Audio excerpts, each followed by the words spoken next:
So in this video we'll be seeing how to create a binary Linux Trojan, and here you can see in the Metasploit course of offensive security it has some nice documentation.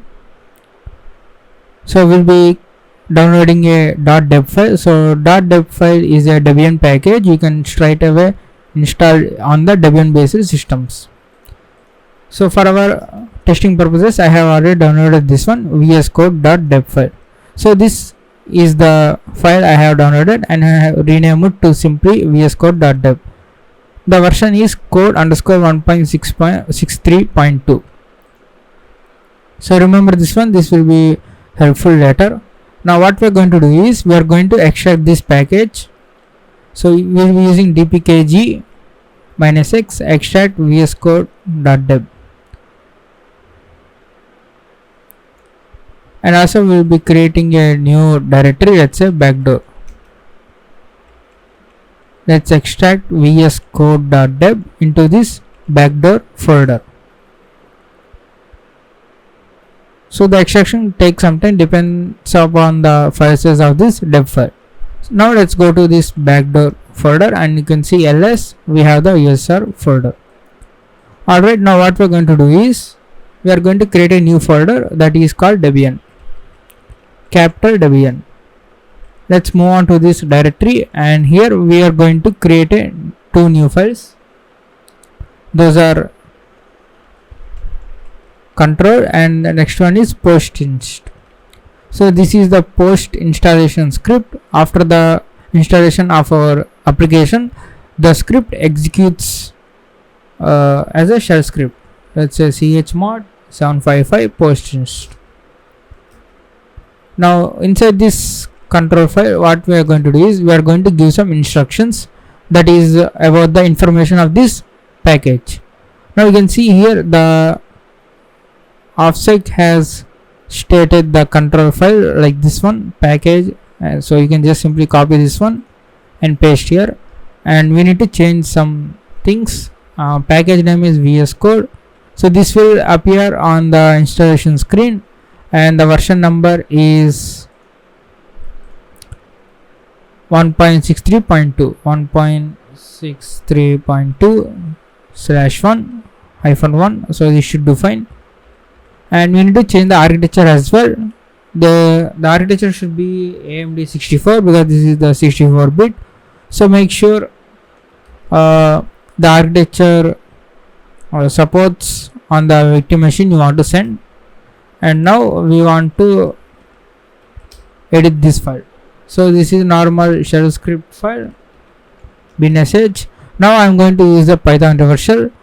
Previously I have used a netcat, but the problem with the netcat is whenever there is a open connection it will display on the output screen, so user might think that there is some connection going on. So you can just simply copy this one and paste here and put the ampersand symbol so that this whole command runs in the background. And we need to change the IP address and the port number for this. So let me say 1234 and change the IP address to 127.0.0.1.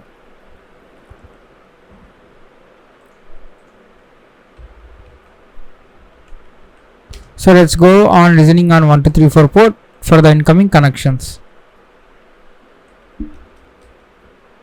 Now everything was set up. Now let's go and build this one, dpkg and build backdoor folder.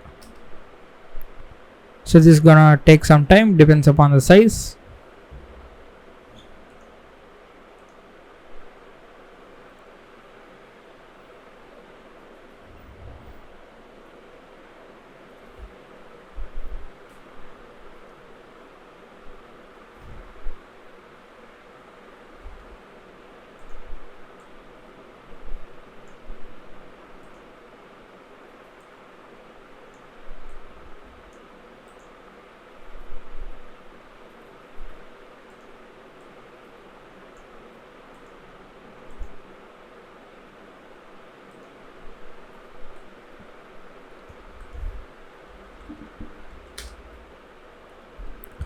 So now our deb package has been created. So let's go and install this one.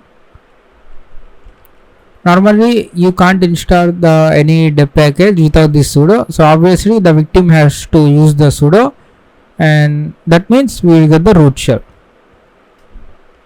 Now here you can see while it's going to unpack the package and about to install, we will not get any connection. After the installation has been completed, at this point we will get the shell, because that's the usage of this post installation script. After the installation has been of the application, we got the connection. Who am I? Root.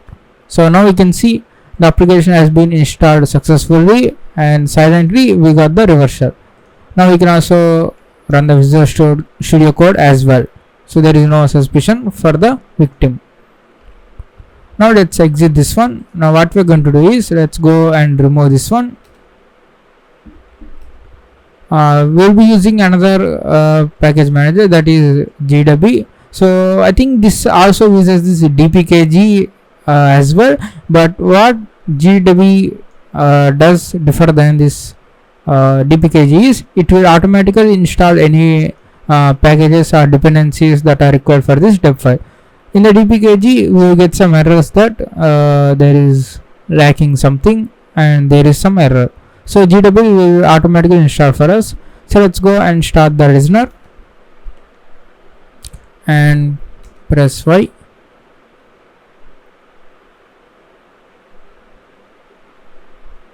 And now we can see we got the shell. Same. So no matter what dpkg or DEB, so the deb package, if install, we get the shell. So that's why always it's a good thing to check the post installation script as well.